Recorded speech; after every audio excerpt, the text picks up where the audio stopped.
Dr. Rick Marks here with Relate Well Institute. You know, there's something that I live by and that we live by here at Relate Well Institute is the idea that living for yourself is easy. It matches, it's primal. You just do it. You don't think about it. Living for yourself, getting your way, wanting what you want. Think of yourself more than others or your community. That's immaturity, but it's what immature people do. It's people who've not learned to live beyond who they are. It's just living for yourself. And when things happen that make it, and you get defensive, you look out for number one. You're not able to look out for others, because to look out for others in the midst of conflict means you got to move to the higher order brain, and you got to move to compassion. Compassion is the regulator for the brain, and you can see this in the corporate world, where a manager is something's going down and he begins to take out his frustration on those on the team. He sees them as subordinates, not as team members, but as subordinates, and he treats them as subordinates because he doesn't know how to emotionally regulate his own self. You see it between husbands and wives where they tear each other down. You know, a higher way of living is living for us. Many of you who've watched some of my videos before understand the conversation that I have called the power of us. When us wins, you both win. When us loses, you both will lose. It takes two to make an us and just one to kill it.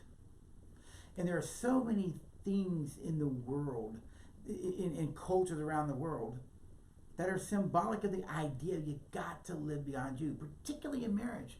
I always say this way, that marriage is it's like giving up the I for the we. It's giving up the I for we. And most people live for themselves. They don't know how to live for we. They think they do, but they don't. And when I wins, you both win. When I loses, you both will lose.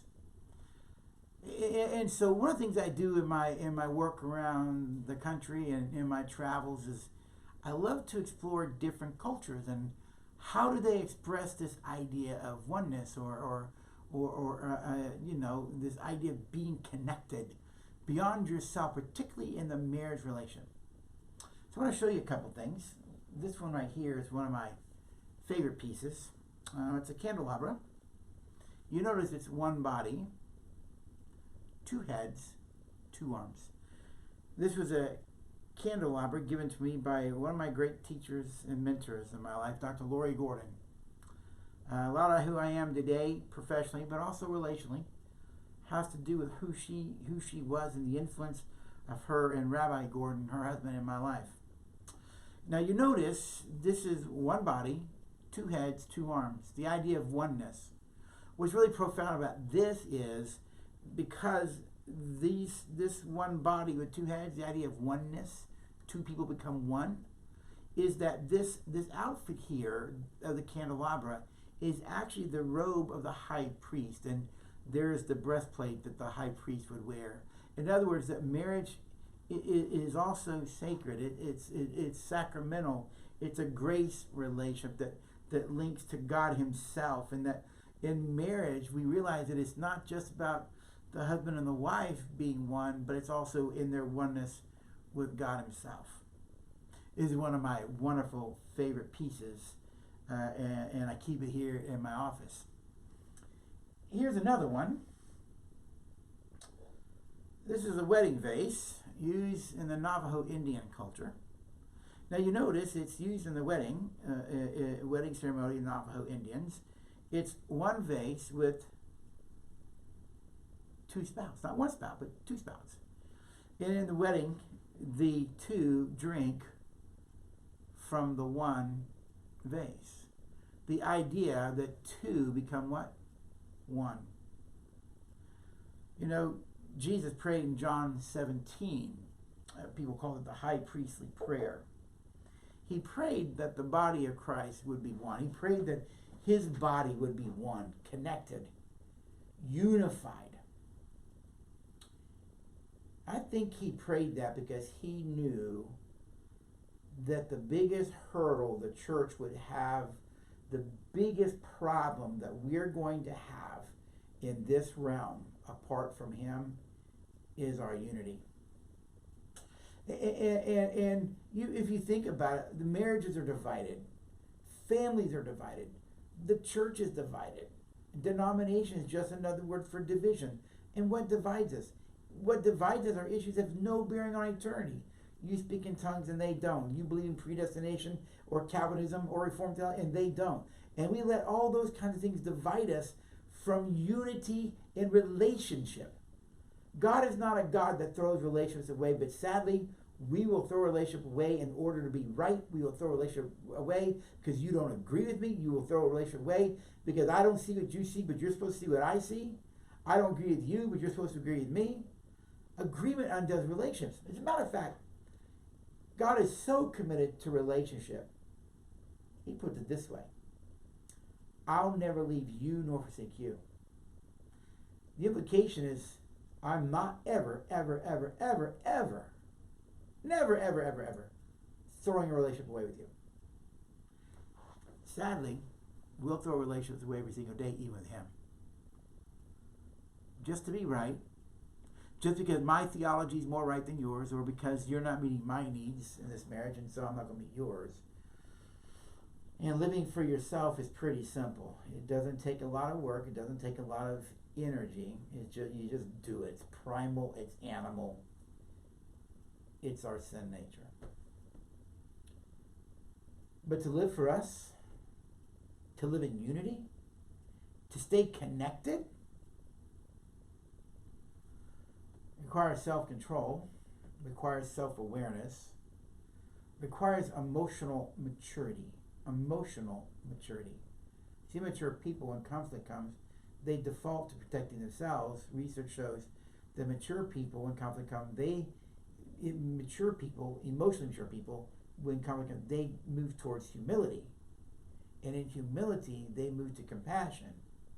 And because they're in compassion, they're able to think about another person, how it is for that person, how is what I'm doing affecting them. It considers those things. But when you're thinking only of yourself, two never become one.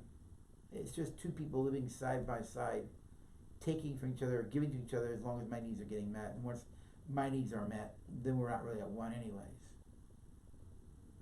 Many people, particularly in Christian marriages and marriages across this country, they may start this way, but in the end they throw it down and break it because personally they don't want to be one. They'd rather be two. I always tell couples who come to me for premarital, marriage is giving up the I for the we. It's giving up the I for the we. And if you don't want to be a we, don't be an I. Excuse me. If you don't want to be a we, I said that wrong, didn't I? You got me. I could just say I was doing that to see if you catch me. But we all know that's not true. If you don't want to be a we, then stay single. Stay single. Marriage is learning to live for us. Now here's a great mystery of living for us. The stronger the oneness becomes, your individuality emerges. Our individuality is enhanced and enriched in the context of one. In other words, the stronger that us becomes, the stronger the unity. The more you go fishing, guys, the more you go hunting, the more you go golfing. Why? Because when us is secure, when us is strong and secure, a lot of conversations just never show up. Why? Because both are secure in love. Maybe we might need to start taking seriously the idea of living for us rather than living for self. You get to decide. Maybe if you're a leader, maybe you decide to work as a part of the team so that the usness in the team wins, not that you win. Because if you win and the team loses, the organization loses. Maybe you need to live in such a way that the us in relationships, in all your relationships, win, as far as it concerns you. As far as it concerns you, bring peace to all your relationships. You can bring peace to relationships by how you are, how you treat people. That doesn't mean they're going to want peace with you. It doesn't mean that they want a relationship with you. But what it does mean is that you can choose how you want to show up. You can choose how you want to be as a way of being.